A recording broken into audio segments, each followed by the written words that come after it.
Good evening and welcome to Poland Daily, the first English news program in Poland. I'm your host, Benjamin Lee. A meeting between the Polish Marshal of the Sejm, Marek Kuchcinski, with the Speaker of the Hungarian National Assembly, Laszlo Kower, took place in Krasicyn, southern Poland.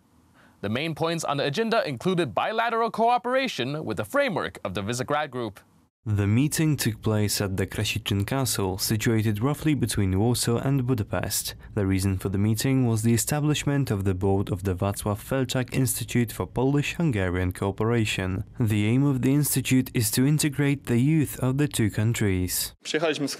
We came here from Krakow, representing the youth division of the Law and Justice Party. This is the first event of its kind, so it was something new and interesting to us. It is our third day here and we are learning about the Polish-Hungarian relations, which, as we all know, are very warm and close. No I oczywiście na przykład dzisiaj mamy sporo wykładów. It has been an incredibly interesting meeting with the politicians, which I did not think I would enjoy, but I did so very much. What unifies the people gathering here is the fear of Europe losing its cultural identity. This identity is based on Christianity, and mass migration from Muslim countries naturally is a destruction and disruption of this identity. Therefore, if people want to defend from that, I can only see it as a positive. Speculations concerning early parliamentary elections in Poland are gaining speed in the media. All eyes are on the Law and Justice Party deciding whether or not to agree to hold the requested snap election. The elections will take place sometime in October or November next year. Speeding up the election process is pointless. I see it as an irrational idea. According to Deputy Marshal of the Sejm Stanisław Tyszka, member of the Kukiz 15 movement, a snap election is unlikely to happen. Polish politics revolve around two big interest groups, the Law and Justice and the Civic Platform. They are brainwashing the public at the public's expense. Both of them are only interested in keeping their jobs, and I do not see them wanting to lose them before due time. According to politicians of the opposition parties, if a snap elections were to take place, it would provide a diversion from a crisis within the Law and Justice Party, namely the Financial Supervision Authority scandal and the withdrawal from the Supreme Court legislation changes. I think it would be pointless to call for early parliamentary elections just so that Jarosław Kaczyński could run away from the issues at hand. Nevertheless, the European Parliament elections are coming up before the national parliamentary elections. The only way the elections could be sped up is if the ruling party decides that they are necessary. Right now they are not needed, they have a stable majority in the parliament, so there is no point in paying for a snap election. Unless there is some unexpected change, the elections to the Parliament and Senate will take place in the autumn next year. The Polish Prime Minister Mateusz Morawiecki recently gave an interview on the British Channel 4 television in which he spoke about Brexit, Poland's relation with the UK, and the future of the European Union.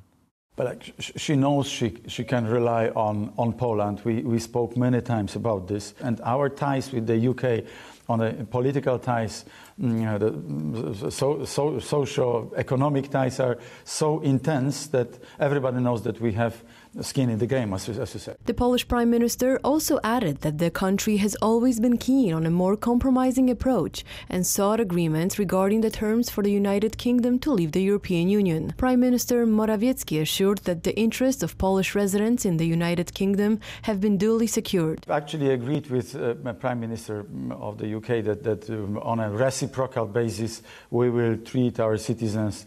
Doesn't matter what happens, but I strongly believe that we will find an appropriate compromise in all this. Issues regarding the European Union was also brought up, as the Polish Prime Minister pointed out that Poland is one of the very few countries that both supports the EU and takes a pro-American stance on international affairs.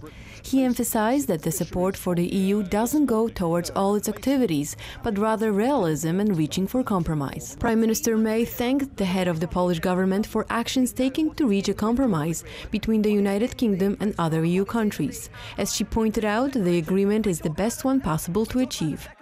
hundreds of protesters gathered on the Champs-Élysées in Paris in anger over rising fuel costs. During the demonstration against the policy of the French President Emmanuel Macron, clashes between the protesters and the police had taken place. The participants of the protest attacked officers with stones, bottles, and metal bars and were met with tear gas, water cannons, and batons.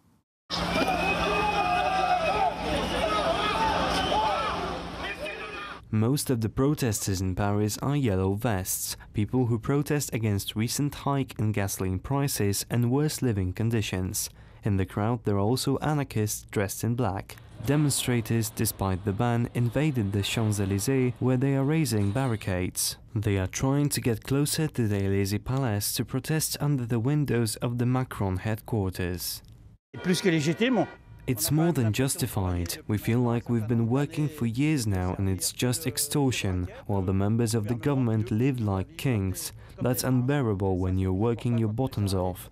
I've been working for 22 years and I earn 1,400 euros each month. When you see Mrs. Macron is spending 500,000 euros on dinner services, you get pretty sick knowing that it's always the same people who have to tighten their belts.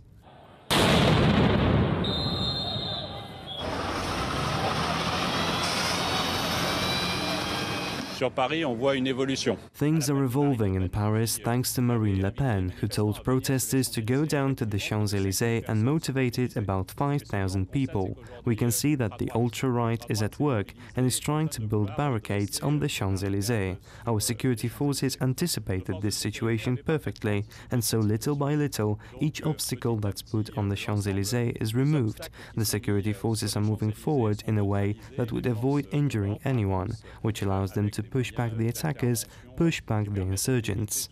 Les lanceurs d'eau, vous avez pu le voir, l'usage.